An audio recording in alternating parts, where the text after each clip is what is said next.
Hola, hola, hola. We are back with another episode of The Exchange. Oh, El intercambio. El Intercambio. And we have to apologize. We had some technical difficulties with our software to start, but we thank you for waiting. Those of you who are in the chat, give us a shout out and welcome back. This is part of our community Bammbuu, where we like to focus on language learning, cultural exchange, how to apply that um, professionally, sometimes in interviews, for example, to get your career goals underway. So, this is part of our mission, providing some free education to you and giving you some insight into what we're going to discuss today. But before we do that, Ramita, talk to us. How are you doing over there in Lima, Peru? Yeah, I'm doing great. Great. Excited because today starts the World Cup. Today is the opening ceremony. So we are Hmm. all excited to see Shakira. Uh-huh. We got El Mundial, no? Uh-huh. Yes, yes. And we talked about it before we hopped on here, but I don't think Lima or Peru is in the World Cup. So I was asking Ramina who her team might be. The U.S., where I live, always gets smoked, so I'm not expecting much. But if you're in the chat, drop your favorite World Cup. I'll put it in here. Your Yeah. favorite World Cup team and who you're pulling for. Ramina, you said Argentina or Brazil is who you're thinking? Uh-huh. Like either a Latin country or maybe I think Turkey is also going. So shout out to Turkey. Ah, yeah, your people. We should have done a Spanish episode so they can tune in for that one. But shout out to Turkey. We'll see what they can do. You might have to go celebrate with them if they win the whole thing. I'm not even sure who the favorite is. Probably like Brazil as usual. Germany always has a good team. Maybe Spain. Spain. Uh-huh. Yeah. So we'll see. So Shakira's doing she's doing The the opening. welcoming opening ceremony. Yes. So excited. It's good. Turkey's based out of Phoenix, I'm hearing here. So okay, look, you're gonna have to come to Phoenix. We got family out there. Talk to Brandon and Lonnie, and we'll go make it happen. Um, who else is doing that opening ceremony? I think she did it several years ago. That got pretty Mhm. famous. Yeah, Who's yeah. she doing it with this time? I don't know. I think she's dancing with like some little kids that are famous on Instagram, but I don't know the other guest artist. I just know she's gonna play. She's gonna sing. I'm sorry. Shout out to our Zoomers, the little kids. Maybe it's like Gen Alpha. I don't know what it is. But yeah, AB is a big Shakira fan. We all are. David, that. Cool. So again, if you're just joining, we got some more people joining. Take a look. Drop your favorite World Cup team in the chat. We are here, and we have a very exciting episode for you today. As you know, we try to apply language learning and cultural exchange through certain practical lenses to make sure that you can use it. And today we're talking about a very hot topic: why recruiters ghost you and what that means in the cultural context, either in Latin or United States. For my context, um, I think we shared it last episode, but you might have seen it on our socials as well. I spent several years recruiting for some large companies in several different areas, either in our company or others that we've worked with. I've seen recruiters ghost people. I've been ghosted as well as a candidate. And obviously, it's a little bit annoying. It doesn't feel good. So, we wanted to provide some context because I call this an epidemic, perhaps even a pandemic. I don't know. I can look at the technical terms. But with that being said, we got to fix this. So I want to give you guys, as candidates, some insight into why recruiters might do it, what that actually means. Hint, it's not your fault usually. And then ultimately, from a cultural perspective, how people might receive it and give you some additional insights. How does that sound, Ramina? What do you think? Yes, please. We want to know. We want the tea from a The recruiter tea. because yeah, I've been ghosted too, like in the different stages of the hiring process. So I want to know the tea.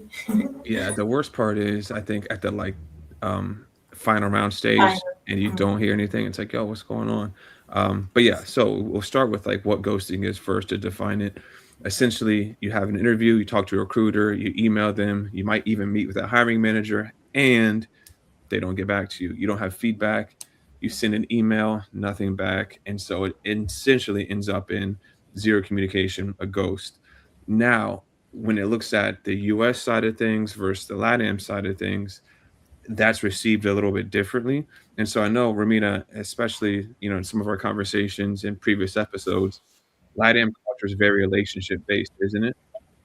Yes, yes, but it's common here for recruiters to ghost as well. Like they just stop responding, and you assume like, oh, okay, so that So was I guess it. I didn't get hired. Yeah. No one wanted to tell me. Yeah. I was wondering, is it potentially more culturally unacceptable to ghost in LATAM, or is it received more of like a personal offense, or is it something you're just used to dealing with different recruiters who don't get back to you? I think maybe in the past it was seen more as rude, maybe, or personal, like you said. But nowadays, I think it's like pretty common, like it's universal. So The we universal just take epidemic it. or pandemic, I guess. That we got to see if there's a doctor in the chat. Let us know if I'm using the right term.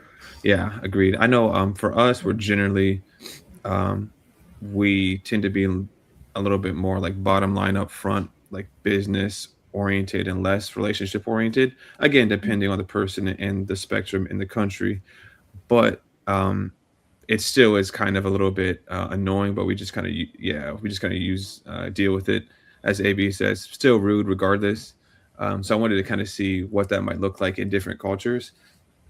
Unfortunately, it's becoming more prevalent. Also, unfortunately, it's still considered rooted in indie culture. But yeah, so ghosting is when they don't get back to you. I want to see if we can give some insight into the people on why that might happen. Oftentimes, when I worked with candidates or when we're coaching candidates now in our program, I tell them probably 90% of the time it's not your fault. It's not that you did a bad job. There could be a million things going on in the back end, especially for some of the larger companies. Recruiters have candidate pools that they're working with of like 100 to 300 people. So it's hard to keep up with every individual profile and let them know potentially what's happening with the interview process. So consider the volume first. And then oftentimes you're recruiting people even while there's somebody in the final round stages. So you might have done a great job, but someone gets an offer before they can give feedback. Sometimes uh, chat's going crazy. Sometimes we have people who lose funding for the position, or the hiring manager doesn't give you feedback. And so, let's say Ramina asks me for feedback. I go to the manager, ask them. They don't tell me anything back, and so I can't tell you anything back. And so, there's oftentimes several things in place that could cause there to be no update. But I want to put a comment there. You always should give an update, as AB says, because it's still rude. And we call it the no update, right? Hey, just checked with the team. The manager hasn't given me feedback. You're still in process. Um, you're still in process, but we're gonna keep in the loop and let you know what happens. Or we just lost funding. We'll circle back to you.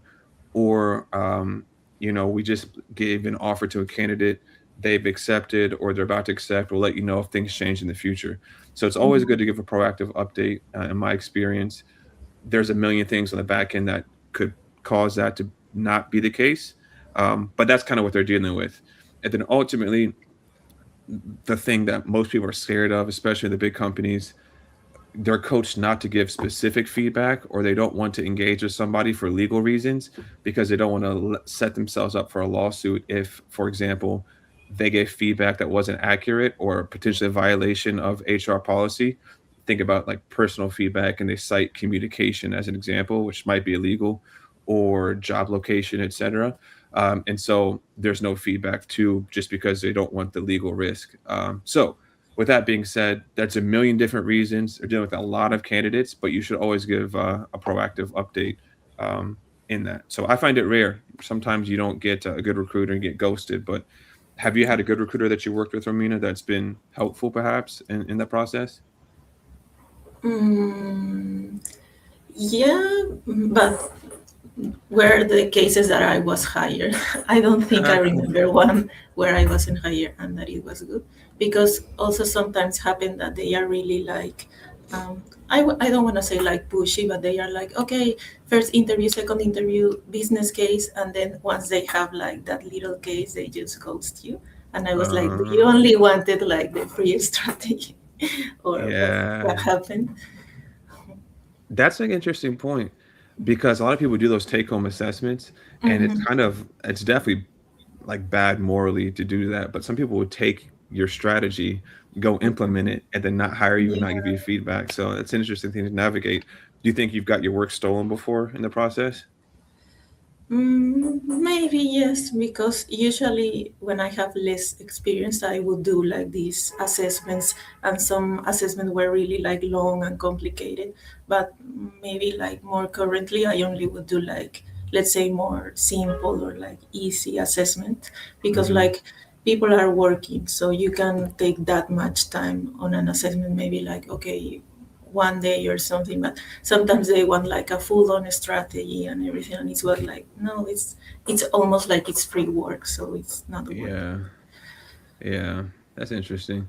I know we've worked with some candidates in the Bamboo program where there's take home assessments, but it's like Mhm. 2, 3 questions, and Mhm. it's bullet pointed out, so it's not super extensive, Mhm. and they do like sample brands. So yeah, I think Mhm. that is something to be aware of. And you mentioned a pushy recruiter. We do see those. We got to get the application in. The hiring manager is going to review tomorrow. Can you interview right now? Like, okay, Yes, but then ghosting on the back end. So exactly. yeah, I see what you're saying. What countries have you worked with in your recruiters? Are they all local to Peru, or have you worked with recruiters in the U.S. and broader Latin America? Yeah, in the US, I think Canada, maybe Philip, Philip Neck. How is it in English? Philip. Philippines. Philippines, I'm sorry. Hmm. Yeah, and yeah, and Latam also that they speak English, like I don't know, maybe Colombia, Argentina, Venezuela. I Hmm. think those countries. Cool, cool. Yeah, so pretty universal despite it, and they do deal with tight deadlines.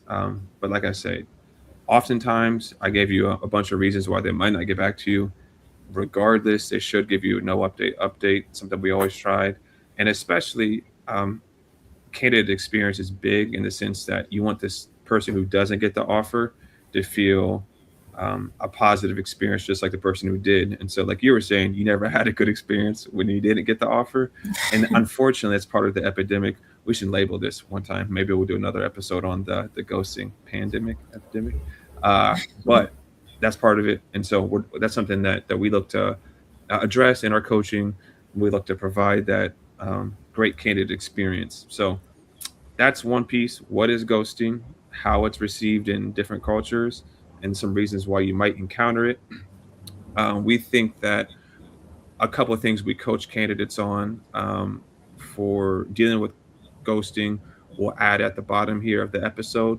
But part of our coaching is the interview accelerator program that we offer. If you want to know where you are in the interview process for either remote or international job, the accelerator calculator is free, 2 minutes to complete. We give you a breakdown of where you are across 6 dimensions that recruiters look for. Ghosting's not a part of it yet, but maybe we should we should add it in there. Take a look. I'll present this, and then we'll get back in and we'll give you some tips, tricks, tools that we coach on how to navigate if someone ghosts you and how to proactively address it. So here we go. Let's make sure it's all loaded and ready. Are Three. you actually ready for an English job interview? We built a free test to show you exactly where you stand. Interview skills assessed across key areas, recruiters measure. Personalized gap analysis and recommendations. Framework used by our coaching team. English interview diagnostic. Stop guessing, start knowing. As we always say, stop guessing, start knowing. So free diagnostic, it's what we use on our coaching team. Also, we have language experts involved. Like, we want to provide useful language instruction that you can take with you for job interviews. Some people are using it for career growth too. If they're already in a job, they want to present better to global teams, etc. So take a look there. But Romina, we promised the people some feedback on how to address a recruiter who's ghosted them. How have you done it in the past? And then we'll take a look at some of the things that we coach and how it looks. I usually, maybe after 2 or 3 days, send an email. I reach out through email, like, hey, could you provide me an update on the hiring process, or if you anything, let me know. But Hmm. most of the times, to be honest, they don't reply. But at least I did my part. And then you got to go nuclear on them and start cussing them out. Where's my response? Can I tell you that? Da, da, da. Yeah. I mean, what can you do? You got to stay professional. Obviously, they understand the process, but again, we talked about it. It's ultimately on the individual, the recruiter, to give you that update, um, and you know, let you know proactively, so you don't have to reach out. But yeah, I think 2 to 3 days is good.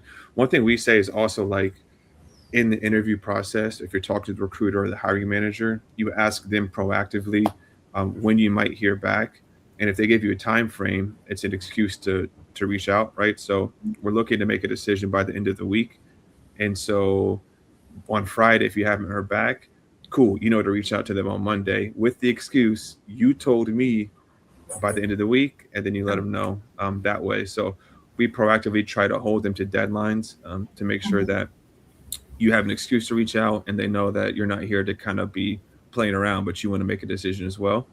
So that's one of them. The second thing we coach would be like use of passive versus active language. And so an example would be, let's say you set the time frame and you haven't heard back.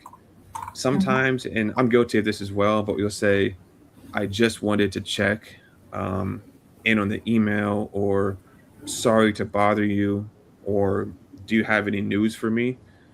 Some of the more proactive and active verbs that we can use would be, instead of I'm just writing to check, you could say, hello, I hope all is well. You can give the update, but I am writing to follow up on.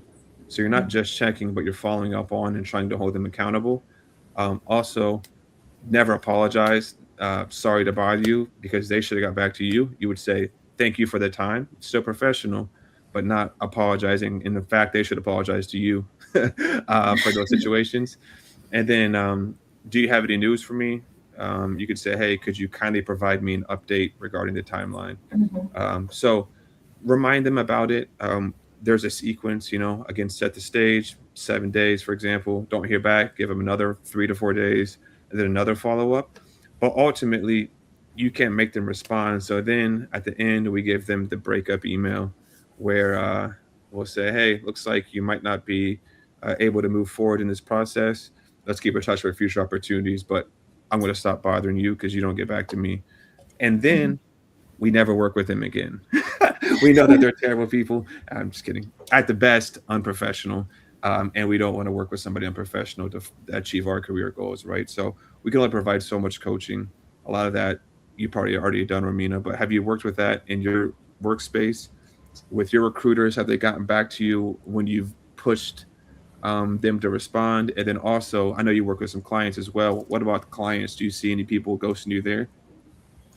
Yeah, actually, some cases when I reach out, they did like follow up and answer me. But like I said, were the cases that eventually I was like hired, like they were interested and they were like, no, no, we are really interested. Oh, We nice. are just, I don't know, interviewing all the candidates, but we are really interested. And regarding clients, yeah, sometimes I've been ghosted as well. Like maybe we work for a little bit and they just disappear like out of nowhere, and I've been like, hey, like, is everything good? Like, I Hmm. don't know, maybe something happened, can you give me an update? And they just like disappear. Yeah, yeah, frustrating. And very similar. I mean, clients and job interviews, the chat's going crazy. They say dating is like job interviewing. However, look, if you want to use some of what we're telling you to help find you a date or whatever that may be, try it. Use a proactive language. Make sure that you hold them accountable to their timelines and decisions. But yeah, I think to your point when you mentioned, hey, we're still very interested. We're just interviewing other clients. That kind of goes back to what I said earlier. Hey, there are other candidates. They're probably busy in the process, waiting to see what the hiring manager says. And so, oftentimes, if you're not hearing back for a short or a certain amount of time, it's not the worst thing. It doesn't mean you did bad or that you aren't still active. You just should proactively address communication issues to make sure that they could give you some insights into where you are in the process. So, all that to say, another good episode, if I must say so myself. We What's going on here? We gotta so better check the chat. If you hear this on audio afterwards, just know we have had a very active chat and they're engaging with the topic. So maybe we should do another episode like this. Um, Yes. all that to say, this is a general and very universal problem in recruiting and also working with clients. Um, Oftentimes, it's not your fault. We coach a couple different things that would enable you to proactively address it and try to get an answer if you don't have one. And then ultimately, some more broader or maybe some more um, experienced and structured coaching you can find in our Interview Accelerator program, all of which you're able to apply language in a useful setting and have that cultural exchange that we like to have here in our episode. Romina, I feel like today I did a lot of talking, maybe a little bit more content heavy. But what do you have? Any thoughts or feedback for us on the episode before we get into promoting some of our socials to make sure that folks are listening to us? No, I think it was great. You mainly did the talking because you have like a lot of experience as a recruiter. I'm most on the candidate side. But yeah, I think you provided a lot of great tips. And let us know also in the comments if you have like any other problem or issue during the hiring process that you would like us to talk about maybe on the next episode, and we can do it. Perfect. Yep. I think we're always looking to tailor episodes, customize them based on what you guys are interested in. Um, Here, you got a unique perspective from a recruiter and the candidate side. Um, we could also just do, reverse that or look at more specific parts of the process. For example, Mhm. how do you talk to a recruiter on the first call? What language should you use? Should you use active English versus passive English? What's small talk look like in the recruiter process in LATAM versus US companies? So, all those things are things that we could tap into, but you got to let us know and keep the same energy in the chat, maybe a little bit more chill at times. And Ramina, what you got for me? What should we say to the folks regarding Instagram, YouTube, our socials? Let us know. Yeah, follow us on Instagram. We are very active over there. We provide a lot of tips and tricks for interview English and just like English in real life for different contexts. So follow us there and also subscribe here on YouTube where we do our live streams weekly and also provide a lot of tips and tricks as well. That's right. Ramina, do you have something in Spanish to say to your friends in Turkey as they are embarking on their journey in a mundial? Sí, espero que les vaya muy bien. No sé cuándo es el partido de Turquía, pero ojalá que avancen a los cuartos de final, a la semifinal y si ganan, yo feliz. We will do an episode if they win. It'll be like, I'll get like a jersey or something. We'll figure it out. But all that to say, thank you guys for joining. Appreciate it. We'll see you next time. And nos vemos. Okay. Bye. See you on the next episode.